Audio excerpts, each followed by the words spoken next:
그러나 운영규정 내용에 위반하여 부동산 거래정망을 운영하면 어떤 죄입니까? 지정 취소면서 예 500만 원 약화토리 점사입니다. 500만 원 약화토리 점사예요. 그러니까 이 지문이 나오면 그 말까지 다 생각이 나주셔야 돼요. 항상 그렇습니다. 우리가 어떤 지문을 읽어 나갈 때는 그게 이제 습관이 돼야 해요. 이걸 위반하면 어떤 죄지 이 말까지 반드시 나와줘야만 완전히 빠른 속도로 여러분들이 중개사법령이 정복이 돼요. 따로따로 공부를 나눠서 할 필요가 없다는 얘기입니다. 그래서 운영규정과 관련된 의무 위반은 지정 취소면서 500만 원 이하의 과태료 점사이다. 좋습니다. 4번입니다. 거래정보 사업자 정당한 사업 시 지정받은 납부 이것이네요. 지정이 되면 얼마 내에 부동산 거래정망을 설치 운영이 한다고요? 1년 내에 설치 운영이 하는데 근데 정당한 사유 없이 지정된 날부터 1년 내에 부동산 거래정망을 설치 운영하지 않으면 이것은 뭡니까? 지정 취소 사유가 됩니다. 지정 취소 사유. 그래야 500만 이런 말이 나와서는 안 돼요. 그냥 지정 취소 사유에 해당하게 됩니다. 그래서 4번 지문은 맞는 지문에 해당이 되네요. 1번, 2번, 3번, 4번 지문은 다 맞았다면 5번이 틀렸군요. 그럼 5번 예 틀린지 보겠습니다. 자, 한번 잠깐 봐보시죠. 부동산 거래정망을 운영하는 거래정보 사업자는 오직 중개업자로부터 의뢰받은 정보만 공개합니다. 그 말씀 기억나세요? 다시 한번 돼요. 거래정망을 설치 운영하는 거래정보 사업자는 오직 중개업자로부터 의뢰받은 정보만 다른 중개업자에게 공개를 하는 것입니다. 그런데 문제는 가게 거래정망의 정보를 공개하는 사람은 중개업자가 공개를 하거든요. 그럼 중개업자가 부동산 거래정망의 정보를 공개할 때 거짓으로 정보를 공개하면 되겠습니까? 안 되겠습니까? 거짓으로 공개하면 안 되겠죠? 근데 거짓으로 공개하는 경우가 있어요. 그 다음 두 번째. 또 부동산 거래정망을 통해서 거래계약이 체결되면 매물 등록한 물건이 팔린 것 아니겠습니까? 그러면은 거기 매물 등록한 물건에서 이제 팔렸으니까 떼어내야겠죠? 그러면 이제 마지막 단계에서 거래 사실 지체 없이 거래정보 사업자에게 뭘 해지한다고 그랬습니까? 통보 해지한다고 그랬죠? 통보를 해지합니다. 이 두 가지가 바로 부동산 거래정보와 관련된 중개업자 의무예요. 근데 거짓으로 공개해서는 안 되는데 거짓으로 공개했거나 거래 사실 지체 없이 통보하지 않는 경우가 있습니다. 이건 권인사법 위반입니까? 아닙니까? 중개업자 위반한 거예요. 그러면은 중개업자가 부동산 거래정보의 정보를 거짓으로 공개하거나 거래 사실 지체 없이 거래정보 사업자에 통보하지 않으면 어떤 죄입니까? 업무정지 첨사예요. 아닙니다. 지정 취소도 틀렸고 1년도 틀렸습니다. 절대적이라는 말도 나오면 안 되고 이것은 업무정지 첨사에 해당이 됩니다. 업무정지. 이렇게 질문들 했을 때 제가 여쭤볼 때 하여간 모든 것들이 다 나오면 그중에 하나가 맞기는 맞겠죠. 근데 이것은 단숨에 맞춰지었어요. 업무정지 첨사예요. 업무정지. 다만 나중에 조금 더 공부를 이제 깊숙하게 하다 보면 이 업무정지는 6개월짜리 기준, 재작년 시험 문제 6개월짜리 기준이고 이것은 3개월짜리 기준이 됩니다. 이런 것을 가지고도 물어봤어요. 시험 문제. 그래서 정리합니다. 중개업자가 부동산 거래정망의 정보를 거짓으로 공개하면 또 거래 사실 지체 없이 통보하지 않으면 전부 다 업무정지 첨사유다. 업무정지. 중개업자는 업무정지예요. 그래서 거기 5번 지문은 500만 원 이하 과태료가 아니라 업무정지다. 이렇게 나와주셔야 합니다. 죄송합니다. 그래서 2번 문제도 아주 좋은 문제인데요. 이런 문제가 나올 때는 가볍게 우리가 이제 해결을 해 주셔야겠습니다. 3번으로 들어갑니다. 3번은 요 거래계약서 작성이군요. 거래계약서 부분은 별로 그렇게 어렵지는 않아요. 내용도 많지 않습니다. 근데 시험은 그렇게 잘 출제가 돼요. 근데 이런 문제는 여러분께 틀리라고 드린 문제가 아니라 맞추시라고 드린 문제이기 때문에 나오면 절대 놓쳐서는 안 되는 문제입니다. 확인해 보도록 하죠. 교과서 191쪽부터 나와요. 나중에 꼭 시간 나면 한 번씩 읽어보시기 바랍니다. 지금 제가 왜 그 교과서 문제를 그냥 교과서 페이지를 적어드리냐면은 이 시험 문제라는 것은 여러분께 뭘 제가 메시지를 좀 드리려고 하느냐면요. 공부하지 않는 곳에서는 안 나온다. 이것을 강조 드린 기함이에요. 공부하면 여러분 합격이 된다. 이런 말씀을 제가 드리려고 합니다. 공부하지 않는 곳에서는 시험 문제 안 나와요. 다 공부한 것이거든요. 앞으로 계속해서 공부해 나갈 것이고요. 그럼 1번 문제 한번 봅니다. 1번 질문. 중개업자는 중개대상물에 관하여 중개가 완성된 때는 거래계약서를 작성하여 거래 당사자에게 교부한다. OX.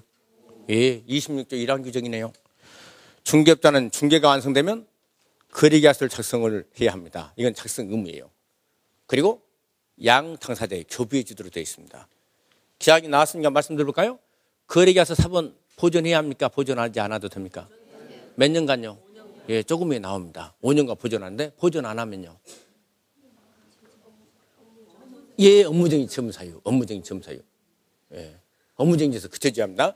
아직은 그러니까 그 대답이 안 나오네요. 그 대답이 나오면 우리 공부한 게 된 거예요. 그 대답이 나오면.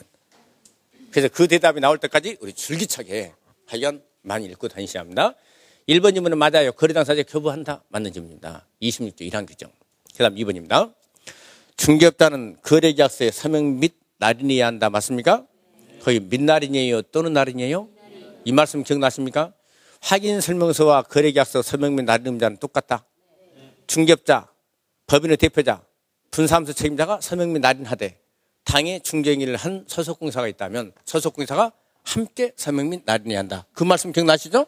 그냥 그 2번 질문은 맞는 질문에 해당되네요. 중개업자 서명 및 날인해야 한다. 오, 맞는 질문. 3번입니다. 오늘 오전에 공부했던 내용이 딱 나오니까 정말 기분 좋군요. 그냥 바로 해결되니까. 우리 법령에 거래계약서 표준서식이 있다고 했나요? 없다고 그랬나요? 없다고 그랬죠. 없기 때문에 아무데나 계약서를 작성해도 괜찮다고 그랬죠. 다만 이런 말이 있지 않았습니까? 국토기관장은 거래계약의 표준이 되는 서식을 정하여 그 사용을 권장할 수 있다. 그 말씀 기억나십니까? 그게 바로 3번 지문에 나와 있네요. 그 사용을 권장할 수 있으나 공인중개사법령에는 표준서식이 있다고 했습니까? 없다고 그랬습니까? 없다. 이렇게 말씀드렸죠. 예, 그래서 3번 질문 맞는 질문입니다. 4번 물건이 인도할 수 있는 거래계약서 필요적 기사항이다. 이거 이제 나왔는 거 봐보세요. 여기 한번 잠깐 보셔야겠네요. 우리 거래계약서 필요적 기재사항은 말이 필요 없이 이렇게 기억하시라고 그랬습니다. 3번이군요. 3번 거래계약서 필요적 기사항이 이겁니다. 9글자. 조계약이라는 인물의 물건이 거기에 있다. 이렇게 공부하지 않으신 분들도 괜찮아요. 그냥 여러분들 공부하시는 방법대로 그냥 기억하시면 됩니다.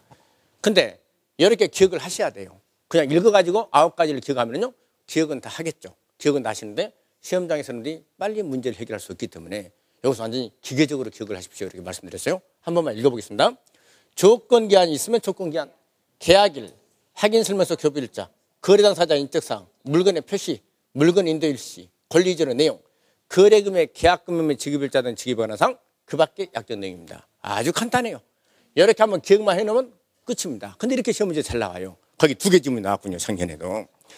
물건의 인도일시나 말이 나옵니까? 요거네요. 물건 인도일시. 필요적 기재사항입니까? 아닙니까? 맞죠? 그리고 확인설명서 교부일자라고 나옵니까? 거기? 예, 5번 요거네요. 확인설명서 교부일자. 필요적 기재사항이 아니에요. 맞죠? 그럼 5번 질문이 바로 틀린 것입니다. 정말로 간단하게 문제가 해결되세요.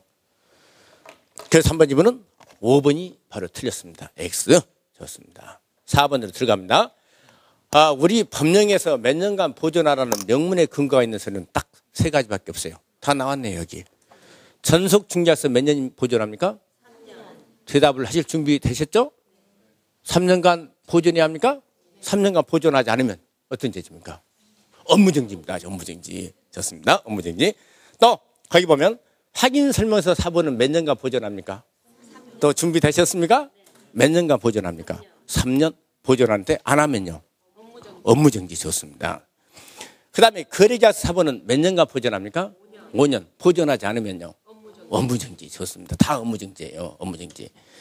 그래서 우리 법령에서 딱 몇 년간 보존하라는 명문의 근거가 있는 서류는 이 3가지 서류예요.